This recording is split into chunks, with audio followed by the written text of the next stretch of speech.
literally hundreds of times a day because in a half a second I'm reading my mail. So let's take a look at this first mail message. Here's all of the mail messages I've gotten, and I can look at a list of them. I have 12 of them here. And the one that's highlighted shows its contents down below. Here's the picture of the person, in this case Rich Page, who sent the mail message, the date and the time that it was sent, and some other buttons over here that let me do some pretty neat things, which we'll go into in just a sec. Now, this message sent by Rich shows me the layout, or a picture, I guess a diagram, of our new SCSI connector. And I can smoothly scroll through it. And notice that in our mail system, we can put PostScript of any font, any size. We can put any color diagrams in, created by PostScript drawing programs or other types of drawing programs, and we just send it. Let's take a look at the next one. Bob Longo has sent us a mail message about a new office space. I sent you brilliance in a PNG file. You sent me silence. Let's talk. I hit send with a SCSI dream, connector clean like a laser beam. You were out there changing fate, I was in the lab serving plate. Blueprints tight like apple shell, but you ghosted me, what the hell? I ain't mad, I'm just confused. You dropped the mic, I dropped the fuse. Deep down, you left me on red, while I was building tech instead. Your inbox was a black hole zone, my diagram died alone. I gave you gold, you gave me shade, now I'm the ghost that jobs made. I mapped the pins, I drew the flow. You dropped iPods, I dropped yo. I waited long, I stayed composed, but your reply forever closed. I'm not asking for a keynote spot, just a nice worker, thanks a lot. But you were busy changing lives, while I was deep in data drives. You had the turtleneck, the stage, the fame. I had the cables, the grit, the game. But one thing's clear in this tech charade, you never replied to Rich Page. Steve Jobs, you left me on red, while I was building tech instead. Your inbox was a black hole zone, my diagram died alone. I gave you gold, you gave me shade, now I'm the ghost that Jobs made.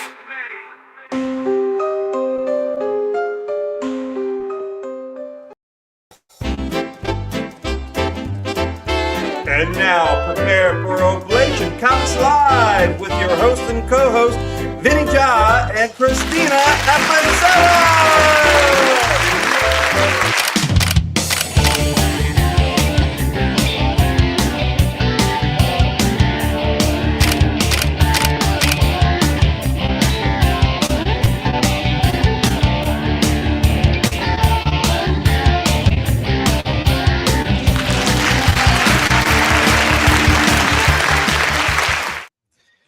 All right, welcome to Oblation Comics Live. This is our second inaugural episode. Can you believe that? We have 2 inaugural episodes. What do you think about that, Christina? We might have a third one. I think that's crazy. Yeah. Can you hear me? Is my mic okay? Yeah. Can you hear me? Yeah. Okay. That's better. Okay. All right. So yeah.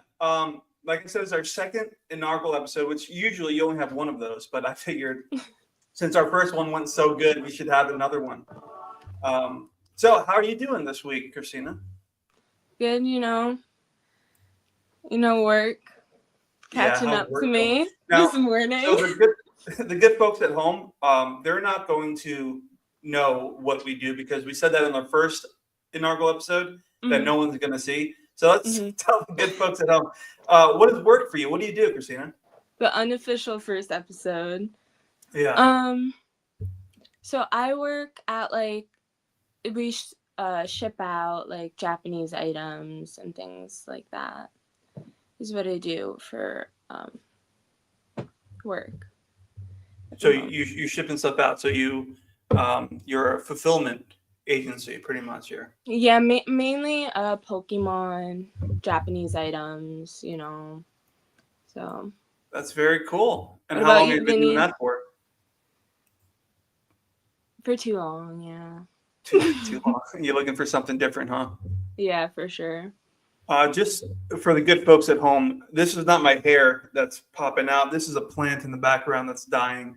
So I know it's perfectly aligned with my head, but that's the best. I thought you dyed one strand of hair green. Yeah, that would be maybe next episode. Who knows? But I'm wearing a tie because I thought I'd dress up again. because nobody saw how good I looked last week. So I figured I should, reintroduce the tie. So that's cool. So you ship Japanese things abroad. That's a pretty unique job. And also you paint, correct? I see you got your painting right there. Yeah. Wait, this way. Paintings, Wow. some of them. Those are That's pretty beautiful. dated now. Yeah. So tell us about that. Tell us what your painting journey. Paint us a picture verbally with your process here and how you got to be a painter. Okay, so I was an apprentice. This was in my homeschooling days. So, I was always looking for something, interested in art, kind of. But I started taking art classes from this amazing painter who was taught in Italy, and so very classic oil painting. And I stayed there for a while, so I started apprenticing, helping him out at the studio and things like that. So that was really cool. We mainly did portraits and still lifes and stuff, so that was fun. Yeah. Awesome. And what is this amazing painter's name? Give him a shout out. Kevin McAvoy. You can find him on Instagram. Kevin McAvoy. Yeah. Very, very cool. Well, the painting looked great. I don't know if you're able to get a closer look or not, how your camera's set up, but if not, that's fine.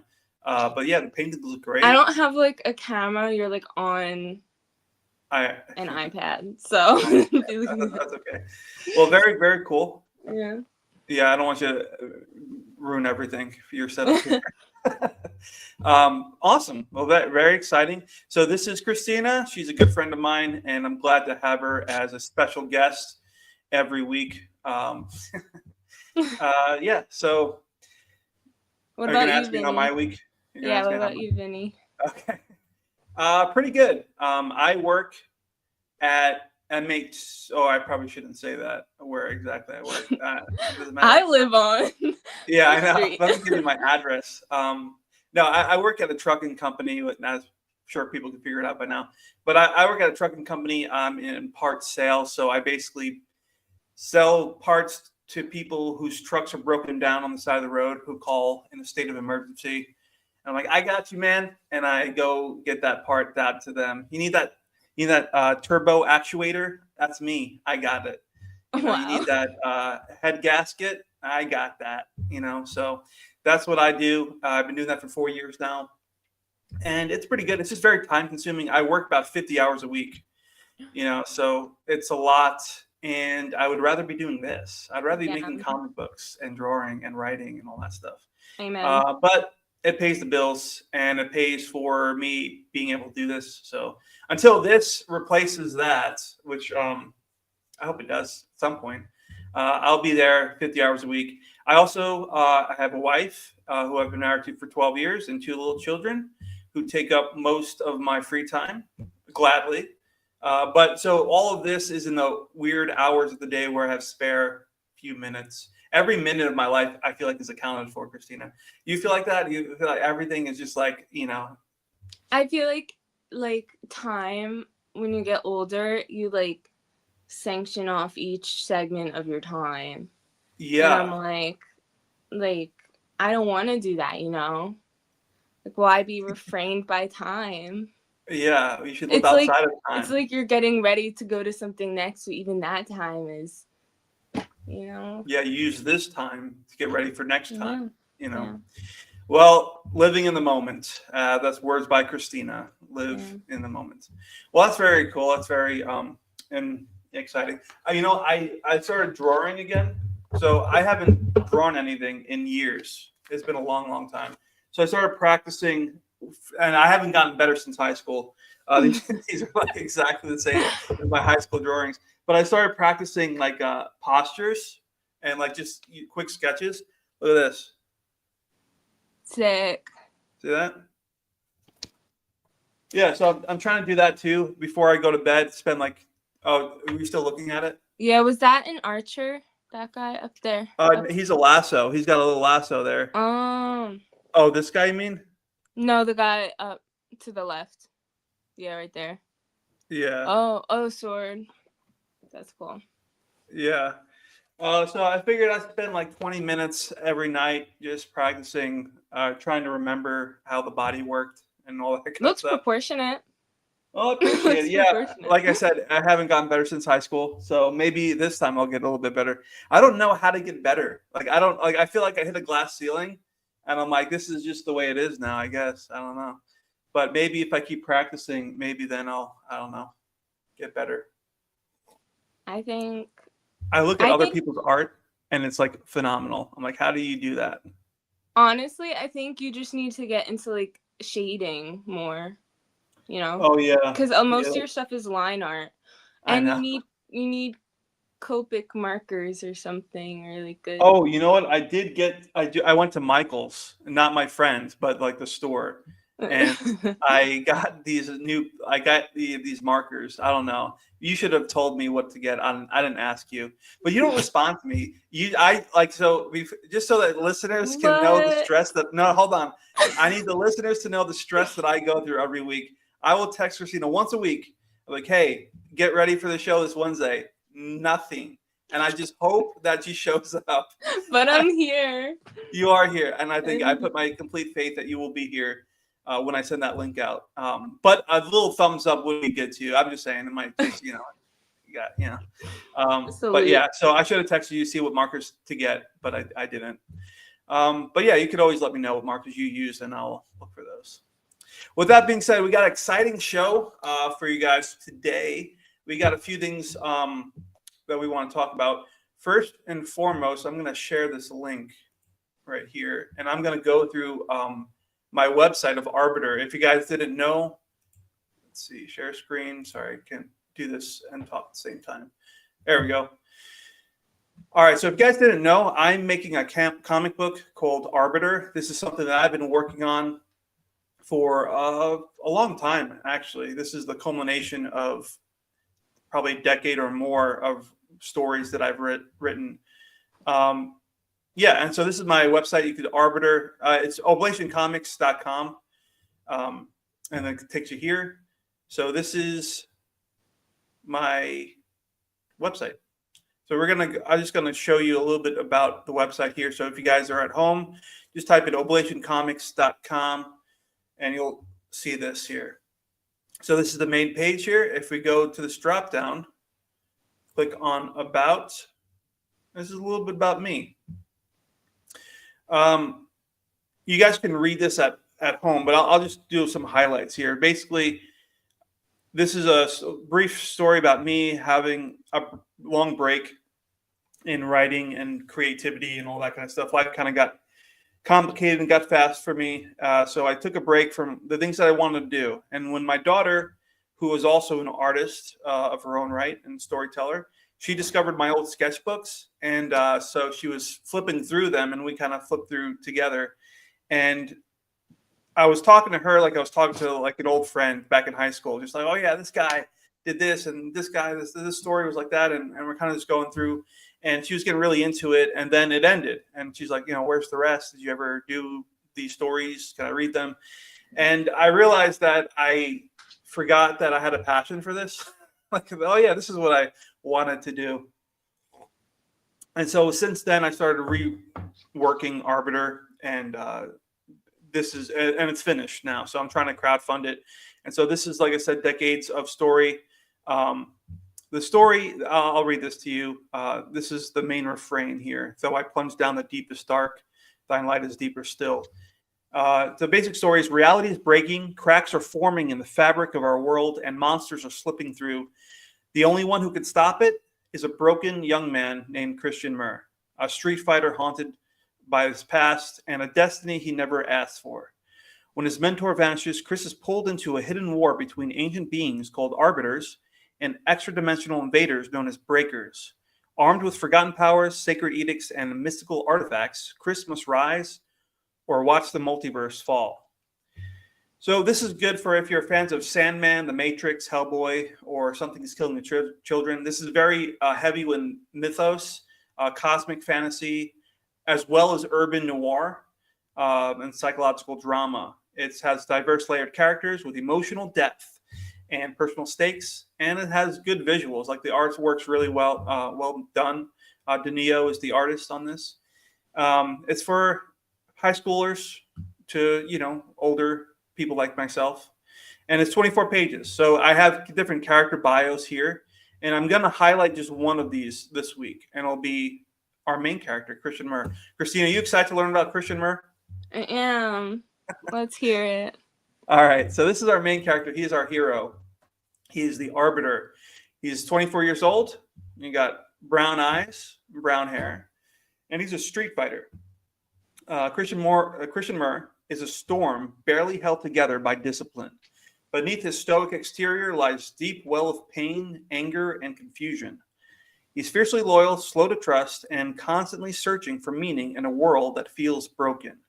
He masks his fear with sarcasm and his grief with his fists. Raised in Holloway, the crumbling heart of Caligo City, Chris has always seen things others couldn't. Flickers in the air, shadows that move on their own, and fractures in the fabric of reality.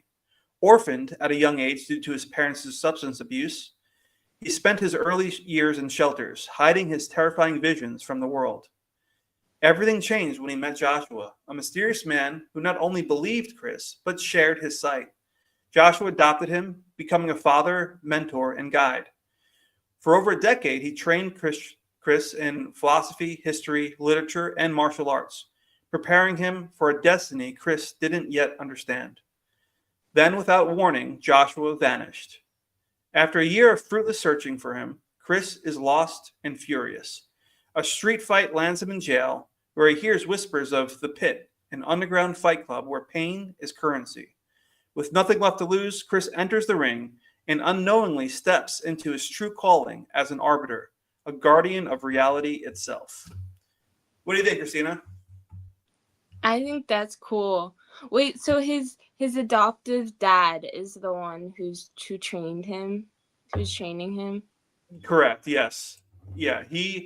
There's a lot going on. I mean, I have his bio in here as well. His name is Joshua Murr. There's a lot of mystery going on with Joshua, so I don't want to spoil it right now. Yeah, I don't want to add anything either because I'm like, wait, because you gave me some spoilers. I know I gave you know a little bit more than most people, but yeah. So Joshua adopted him, raised him, and trained him for a future of him becoming the Arbiter. That Joshua knows he is, but Chris himself doesn't even know that about himself.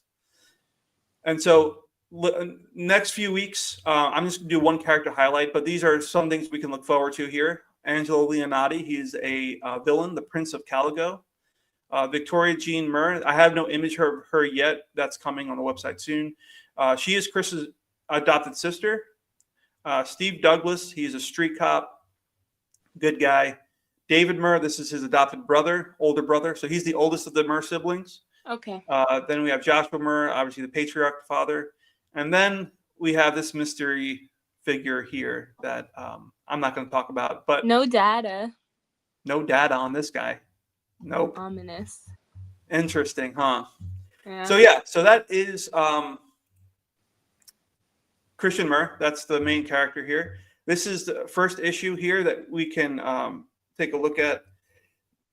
Again, just a quick, brief story. Arbiter issue 1, 24 pages. Some more of the same information here. And then when we click buy this issue, it takes us straight to funmycomic.com. Isn't that cool? And so this is where you can get this. If this is interesting to you, good folks at home, which it should be. I mean, this is probably the coolest story you guys are going to read, if I don't say so myself. If you guys are interested in this, you guys can go to funmycomic.com/arbiter and check it out. There's, again, more of the same stuff on the campaign, but you can also look at the artwork. So this is cover 1, cover A. This is the Arbiter, Angelo Leonati, and a new character here that we didn't talk about yet. Obviously, you can see some interesting things going on with this character. Again, I'm the writer and creator. Danilo is the artist, and Nancom Studio is the colorist. This is cover B. This is by Adam. He did this cover for me here. Yeah, I really like this one a lot too. So I designed all the covers. I did the layouts, and then just these artists really brought this to life. So this is like the pit variant. So the pit is an underground fight club that I alluded to before. So I wanted this to be like symbolic of him trying to climb out of a pit and everyone trying to bring him down. So I thought that was pretty cool. Oh, and I should talk about this one too. Cover A. I like covers that have like meaning behind them. It's not just like two guys like punching each other, which I do like those too. But because I do have cover C is just that. But this, so you have the Caligo City in the background, right? But then you have these two towering figures. You have Angelo Leonati and this character that I won't talk about just yet. And then the idea is they're both over the city, right? There's two influences. There's one of like more street level crime, and then there's one more of like a interdimensional, unseen threat. And then there's a big crack in the middle, and then you have the so Arbiter cool. rising up. And so I like this called Control, cover A, Control. I like this one a lot. This is the Pit. I like this one a lot. And this cover C, this is like a kind of a callback to the classic, Hulk, and Marvel covers that are just, clashing, big fights. And so this is cover C. This is called, wow, my mind just went blank. I totally forgot. Punch. Yeah, the punch. We'll go over there. But yeah, so again, this is them two going at it. And then, oh shoot, I forgot. Page 1's not on here. This is page 2. I did change the lettering. So Gary, my brother, actually, Gary Andriano, he is the one who made the website. He's also doing the lettering now for me. So the updates on the letters, which is really good. He's done a really good job on that. So these are the first 5 pages of Arbiter that you can just take a look at. I also have some posters. This is the poster you could get. This is him in human mode. This is him in Arbiter mode. They are. Go ahead. No, that's so sick. I love how he's glowing. In that one, yeah. That's his like his Arbiter mode. I should probably talk about what his powers are. I don't think I've ever talked about that before. I'll talk about it in a second here, but I just want to show. So this is our funding goals.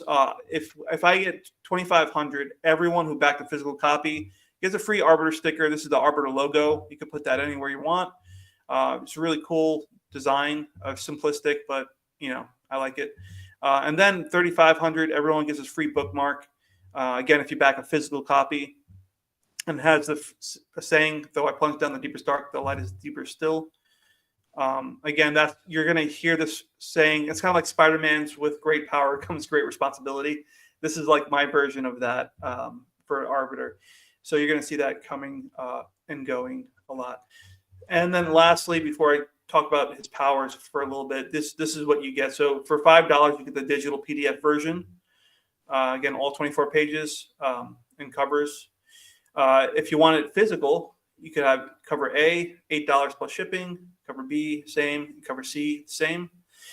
If you want it signed, $12 plus shipping, you can choose A, B, or C. I got 5 backers on that, 4 backers. Yeah, so I got a few backers, which I'm very thankful for. And if you want the poster, just the poster by itself, like say if you just want one copy of the comic and one poster, $15 plus shipping. You can choose if you want the human or Arbiter mode. And then if you want it all, you want all the comic books and posters and all the good stuff, $60 plus shipping. And if you want it all signed, $70. Oops. All right, and that's pretty much it. So guys, go back at fundmycomic.com/arbiter.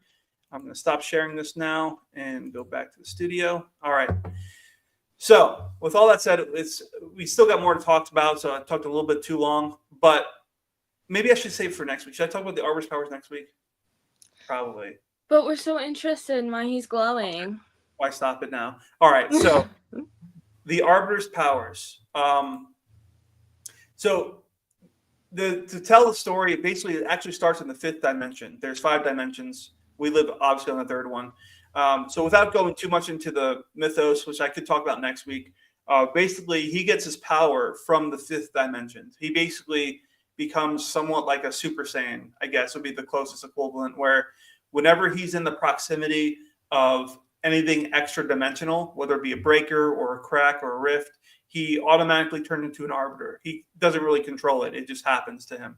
And so you could be just walking around, right? And for us, we might not see anything. We probably don't see anything, right? But there could be a giant crack right in our daily walk to work, right? We just walk right past it, not notice anything. But an arbiter, who's an arbiter, they come in proximity to that, and they just become an arbiter, right? So that's how that process happens. That anything outside of this realm, he automatically becomes an arbiter.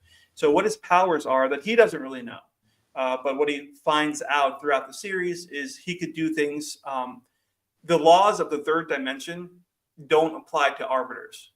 So the law of gravity doesn't apply to arbiters. Entropy doesn't apply to arbiters. Even space and time doesn't apply to arbiters. So like an arbiter who's like fully formed and mastered his abilities, he could like look at you, Christina. He'll be able to look at you, and he'll be able to see the moment you were born to all the possible ways that you'll, pass on, move on, we'll say, all right? And he could be able to not only see that, but like a super like master arbiter will be able to walk into that time and see you at any moment in your life. And is this only when when they're like on arbiter mode? Yes. Okay. When he's a regular human, he's like you and me. Okay. He can't do anything. So so the easiest way to explain it is all the laws that bind us do not bind an arbiter. Mm-hmm. Now, with that being said, there are laws that do bind arbiters. Like, right, so we're bound by the laws of the third dimension. He's bound by the laws of the fifth dimension, which there are laws that he has to adhere to. For example, one of them is if one of us, a regular human being, is killed by an extra dimensional being, like a breaker, mm-hmm. an arbiter can bring us back to the point where we didn't die. Like the moment before we died, an arbiter can actually like resurrect a person because that was an outside influence on us. Now, an arbiter can't resurrect someone who dies from like a gunshot mm-hmm. or whatever. But if there's a breaker, or even if a breaker caused a catastrophe, that's an arbiter can bring them back from the dead. Oh, that's cool. Yeah. So like that, but there's limits, right? An arbiter just can't bring anyone back, Mm-hmm. So there are laws that he's bound by. So it makes him very powerful. Obviously, like he's not just a typical superhero that like, he doesn't have a kryptonite necessarily. Mm-hmm. Now, his weaknesses are basically, one, he can't be an arbiter forever, right? So when he's a regular human and he gets shot, and killed, like he's dead. Like he's not invincible. So when he's an arbiter, if he gets shot, it just dissipates. It has no effect on him. So when he's a human, he has to be careful. Mm-hmm. But when he's an arbiter, he could be hurt by breakers, right? Breakers are of the same dimension. So it would be like us, or whoever fighting, like we could hurt each other or whatever. I don't think you can hurt me. Maybe you can. Actually, you're pretty tough. You might be able to hurt me. No, but like breakers and arbiters on the same dimension, same plane, so they'd be able to kill and hurt each other. So anyway, that's pretty much how his powers work, and he's learning all that. So with that, though, there are other things called edicts and artifacts that arbiters can use.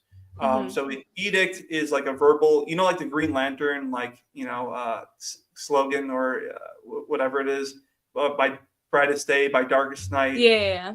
Evil. Yeah. Slogan. So an edict is kind of like that, where he'll have to recite in arbiter mode this phrase or creed, for example. And there's different kinds of edicts. So like the Edict of Reckoning is where he recites the edict. I don't have it memorized. I have it written down somewhere. But he'll recite the edict, and basically as an arbiter, he'll become like a super arbiter, basically. Well, he'll, instead of glowing white and bluish, he's golden.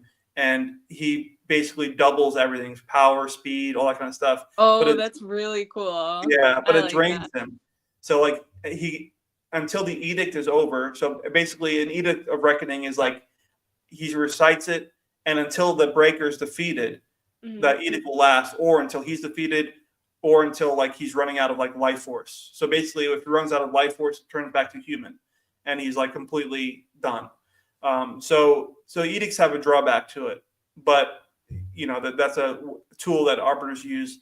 And then there's artifacts that arbiters can use even in human forms. So like there's like sigils that you can attach to a common item, like a book. You can attach a sigil to a book, and that'll become like an artifact. And different artifacts are different things. Like there's one character, Elias Rent, who's not an arbiter, but he has an artifact. It's a lantern, and that actually glows with fifth dimensional light. So like he could see cracks, he could see things that people can't see because he has that artifact. Oh, so it's like an object could also even be in a different dimension. Yeah. That a regular person like you and me can use. Yeah. But the downside of that one in particular is it attracts breakers. So like if he has a lantern on, you know, he could see like the crack, he could see everything. But it also attracts breakers to him. So it's give and take. But if you need to become an arbiter, you could use that, and that's fifth dimension light, and you can become an arbiter using that artifact. You know. And an arbiter. Oh, you could book. Oh, that's interesting. Yeah. And so then the arbiter's job is to take down the breakers, right? To remove them. Yes, and to mend the cracks. So like the arbiter has the power to heal the cracks because they can see it. That's their main job, is to heal the cracks. Their secondary job is like if breakers come through, they're the only defense that we have against breakers. So so that's pretty much the idea, right? And so Chris doesn't know any of this. We know more than our main character does at this point. So issue 1 is him. Issue 1 is the story where he first hears the term arbiter. Before that, and so he never knew what he was, but issue 1 is the story where he first hears that, and that sets him on the trail. So, because the story's got to start somewhere. I'm so excited. And I didn't want to start it when he was a kid, per se, because that like I will probably tell that story, like a prequel or whatever. But the issue 1, I want to begin the moment he found out what he was. And so this is the story starts out, if you can read it on the fundmycomic.com, when he's in the last fight of the pit, right? That's where the story begins. He's a street fighter, you know, and so it ends with him knowing who he is. So that's issue 1, and I'm excited. And I need to get funded, guys. Good listeners at home, go and fund Arbiter, and I know you guys are gonna love it. It's gonna be great. Yeah, I think that was a pretty good pitch. All right. It was good. So now we're going to move on from my stuff. I talked a little bit too much. We got other stuff coming on. So, Christina, you are a fan of DC Comics? I am. You are? Okay. The Pit. Oh, the Pit cover reminded me of Zero Year. Didn't it? Okay. Like the vibes. Right. Yeah, I remember that. Yeah. That was a good series. Yeah. Who I forgot who was that. Snyder who wrote that? I think so. Yeah. Well, what was I going to say? Oh yeah. So DC's doing a big event right now, or not right now, but it's coming up. Have you heard of DCKO? No. You need to send me where you read all of this. Like, is it on X or something? Like, where do you see all the announcements? I follow a few creators on X. Gotcha. But yeah, I'm gonna share the screen here. We're gonna watch a trailer to DCKO. I hope we're allowed to do this. I hope no, but all right, let's watch the trailer.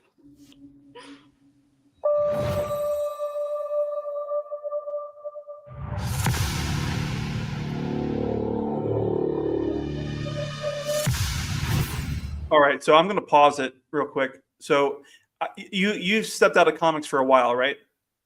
Yeah, took a little break. Okay, so I'm just going to explain something real quick because you're not going to understand what's going on yet. So basically, there's been like kind of a soft reboot on DC Comics. They had this big event called Absolute Power, I think, where Amanda Waller, she took over the Justice League or whatever. Yeah, she pretty much defeated all the superheroes.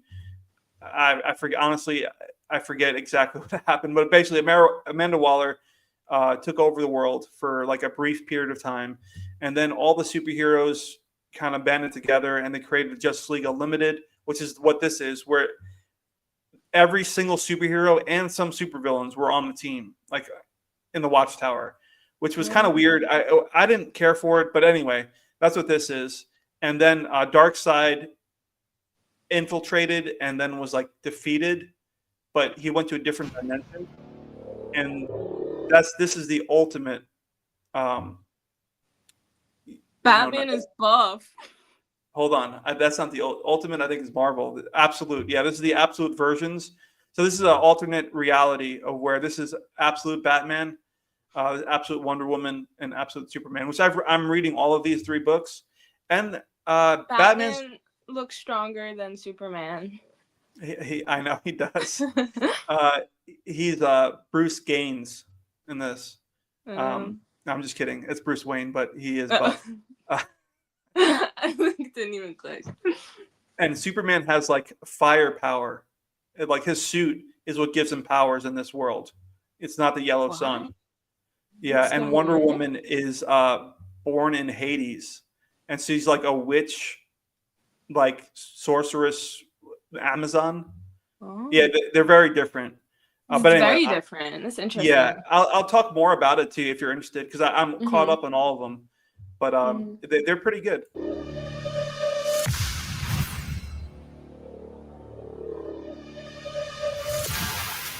See, that's Justice League Unlimited, what I'm talking about. Yeah. We Are Yesterday. We Are Yesterday was another kind of weird mini event where like they went back or I don't know, man. It's hard to follow because it spreads over so many different comic books. Basically, it's just a way of bringing like Batman Beyond and like other characters from the future and the past together.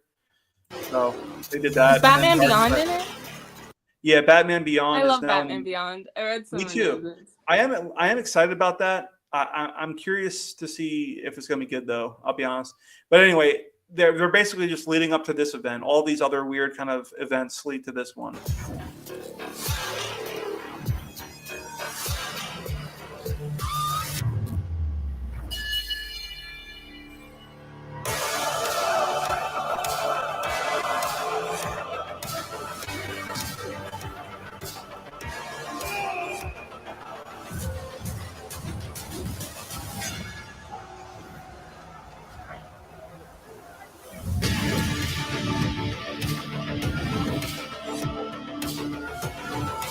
Maybe.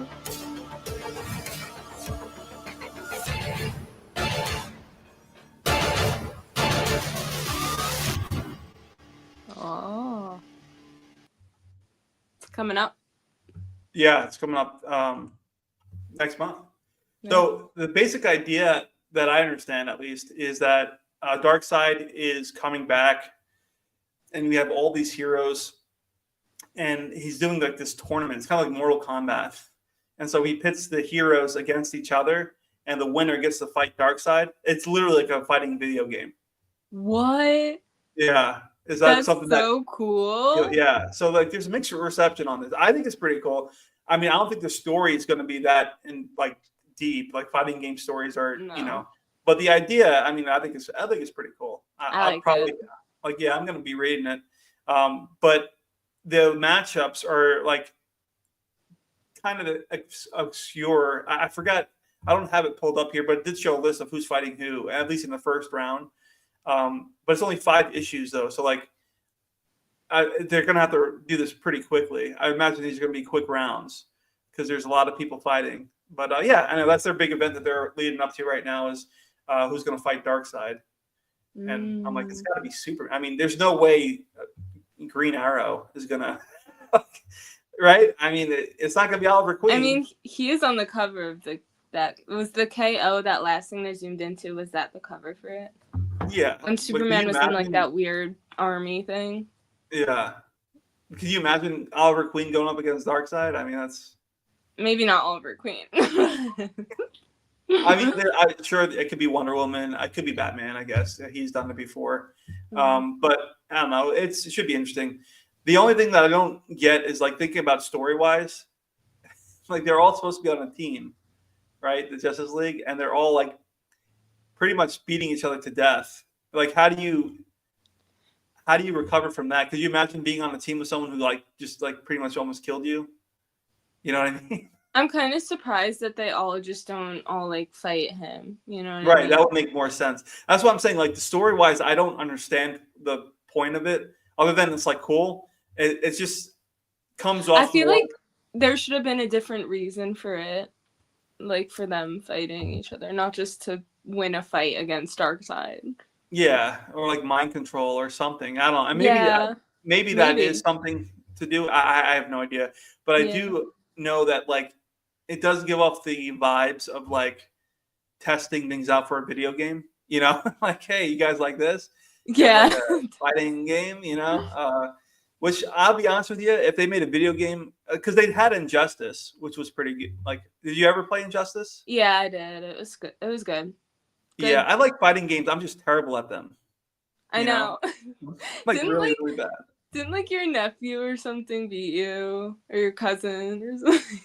Everyone beats me. That's no surprise. I'm terrible at fighting games. But I do like them. I enjoy them. I like playing against the computers at like level 1. You know, so like I could feel like a bully. You know, like yeah, I can just do the same move over and over, and you can do. There's no recourse for you. But Combos are actually so hard. I know, and I Like, love Street I'll just Fighter. hit all the buttons at the same time. Yeah, And hope and for that the works really best. well against level 1 computers. You know, Yeah. they don't know what to do. But you get someone who knows what they're doing, you know, and that doesn't fly. Yeah. But like Street Fighter is my favorite fighting game. The newest Street Fighter, they made it a lot easier to do combos. So I Mhm. feel like I'm a professional, and anyone watching me looks like I look like I know what I'm doing because they made it very, very easy. You just have to tap like one button over and over, and it does like the whole combo. I'm like, oh, this is more my speed, you know. But anyway, so I don't know if they're trying to like pave the way for new DC fighting game or not, but it does kind of feel like that way. But I don't know. I'm into it. A lot of people are hating on it. I kind of like it. I kind of like it. It's different, you know. Yeah. I feel like there's going to be a lot of like cool moments in it. Do you know what I mean? Like it'll just be a bunch of like clipped moments that'll be cool. Like maybe not overall story, but like there's going to be like battle moments that are going to be like, yes, that's awesome. A lot of big scenes, like big, like, oh shoot, yeah. I think that's probably what they're going to be going for. Yeah. And then who knows what this will lead into? Maybe like this will lead into a new soft reboot of the DC, another one. Yeah. DC, man, they reboot so often. It's insane how much they just like start over. They really don't care either. They're like, it's been a year. It's hard to come attached to anything because like you kind of just have it in your head like, oh, this is probably only gonna last for like 2 years. That's why like the whole Absolute line, they have like probably 8 Absolute titles right now, and I'm reading them, but I'm like, I'm not getting invested because I doubt this is gonna last for very long. I mean, the New 52 lasted for like what, 5 years? Yeah, like their longest, but and I like the New 52. I got most attached to that. I know, and then they ended it, and like, yeah. So, I don't know. I hope for the best for you guys. But Marvel, I think, needs a reboot, and they're not doing anything. Like Marvel is just, they're hard to read, man. There's like maybe 2. They put out like 70 titles every month, and there's like 2 worth reading. And they're one that just needs to like wipe everything clean and start from scratch. I think It's just like all filler and like weird like conversations with the side of funniness and there's like. So let me ask you. So yeah, do you like that? Do you like just when like characters are talking and I like I feel like for Marvel they reflect like their comics reflect the movies that they came out with that were like huge. And so it's like more like conversation, a little bit of storyline that has a bunch of holes in it, in the stories. But because I feel like Marvel is looking for you. Like I feel like Marvel is gearing everything towards like women readers and like and so but you're not reading Marvel, right? I like strong storylines, so I like I I like when conversations flow with the narrative of the story. Yeah, Like, not well, just you like when the random. story moves. Yeah, Yeah. like even DC did That's- that on some of their, like, the Bat Family before the reboot. I like stopped reading Nightwing and everything. It was just like, Yeah, Nightwing. get to the point. I Like, what is know. this about? Well, You they're know? supposed to be superhero books. You know, like they're supposed Yeah. to be Yeah. fast paced, high action. Like Yeah. you could put in depth to it. You know, that's fine. But like if it's at the cost of the action, um, you know, it's not good. Like you shouldn't sacrifice the action and the fast paced superhero story for like, you know, talking about, you know, I don't know, whatever Literally. nonsense they're talking about. You know, Yeah. yeah, but yeah, I'm with you on that. The way I looked at it, so like Marvel and DC are two completely different worlds. Like they're just the vibe, the aesthetics, the tone, everything is like very different from Marvel and DC. Like I think of like kind of like the Iliad, you know, Homer. This is gonna be weird, but I'm reading through the Iliad again, and so there's like two narratives in the Iliad. You have like the narrative of like the gods, you know, Zeus, Apollo, Athena, and all of them how like on Olympus and how they interact with the people. That's one narrative of the Iliad. The other narrative is like what's happening on the ground at the war with the Trojans, the Achaeans and the Trojans, where you have like Achilles, you have, you know, Hector and what's going on with Agamemnon and Odysseus and all that kind of stuff. And I feel like DC's world is more of like the Zeus and like the Olympian kind of vibe, and Marvel's world is more of like the Achilles and like the, you know, Agamemnon kind of writing and style. Totally. And I don't know. This might not make sense to anybody. However, Arbiter, I just things about is actually a blend of both of those, like the Iliad. So you can think of me as like the Homer of comics. You know, I am writing You the are Iliad. Homer. Yes. Yes, the Shakespeare, the Homer, whatever you prefer of comic books, where I'm blending all of these things together. And I'm also very humble. However, I'm kidding. Everything's a joke that I'm saying, by the way, in case people are like, this guy, he's comparing himself to Homer. It's a joke. But yeah, I do see that though, where like DC is more of like a pantheon of like gods, and Marvel is more of like heroes, kind of have godlike powers. And so Marvel, by definition or by category, is more like human, like they have human problems and all that kind of stuff, where DC is more of like, you know, gods among men kind of thing. It's interesting. I don't know. What do you think about that? Do you think that I'm onto something, or am I just talking nonsense? I think so.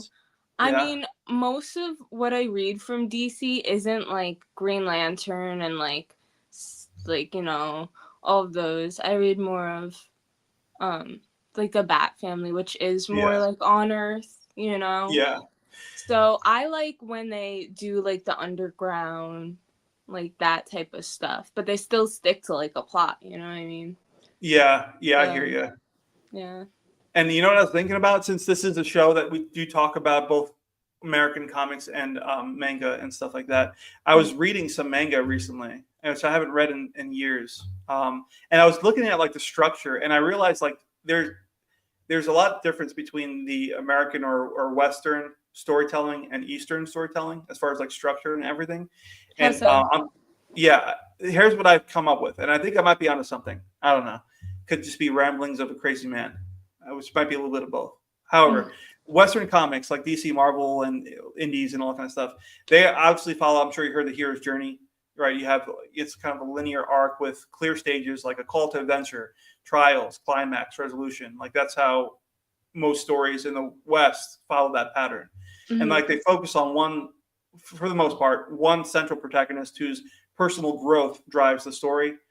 They usually start here and they go here, or they go there, you know. That's kind of, and then there's like conflict that's like externalized, good versus evil, hero versus villain, and it's often with like the world saving stakes. And then the way they typically end is they tend toward resolution through triumph, even if it's like a bittersweet triumph. The arc usually is closed or rebooted, you know.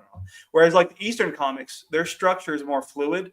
it's more cyclical. It's like a cyclical flow instead of the hero's journey. And there's exceptions to this too, obviously, but arcs often evolve organically, sometimes with like without a clear like climax. The focus is more like on ensemble casts.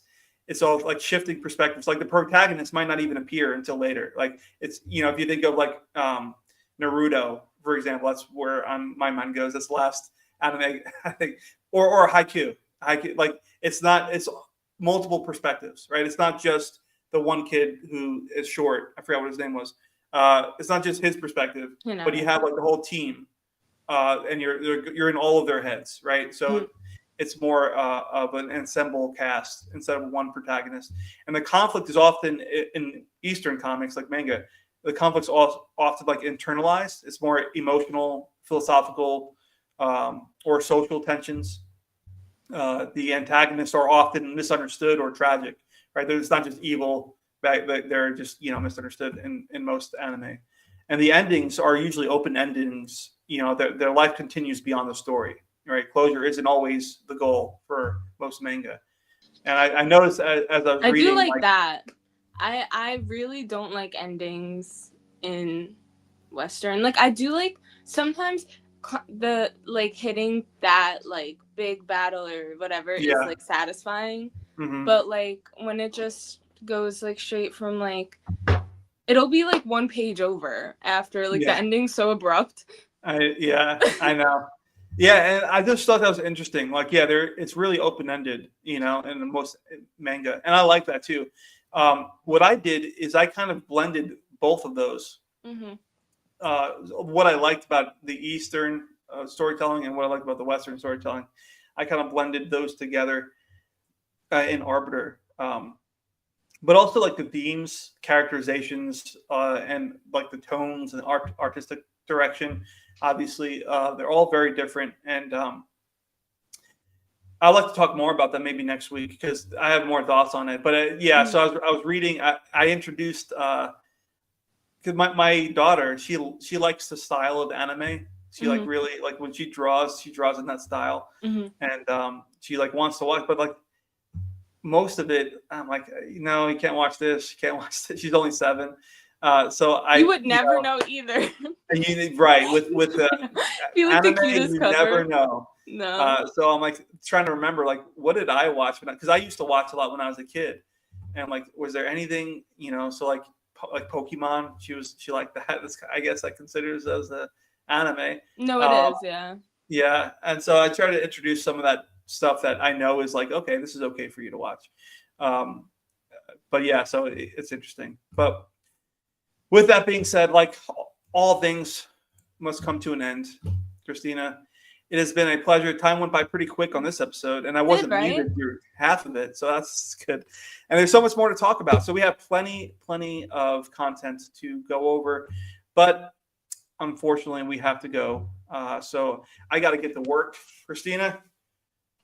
And I hope you have an amazing rest of your day and week. Thank you. You should keep the tie on for work. If they would allow it, I would. But actually, I have a uniform. But it's been fun, Christina. I'll see you next week. And remember to respond to me. Just a thumbs up, okay? I will. To relieve some of the stress I have, okay? Thank you. 2 thumbs up. All right. I'll talk to you later. Bye.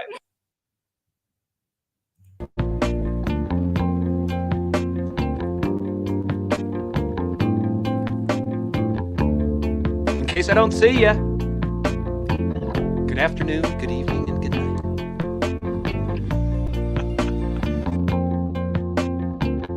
I love you forever.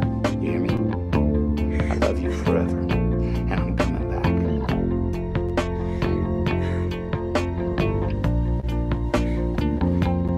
I'm coming back.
3, 2. Bring the hands down in front again, everybody. Okay, legs together. Relax. All right, everyone, we've got to take a recovery pulse. Find your pulse at your neck or at your wrist. I'll tell you when to count. Ready? Count.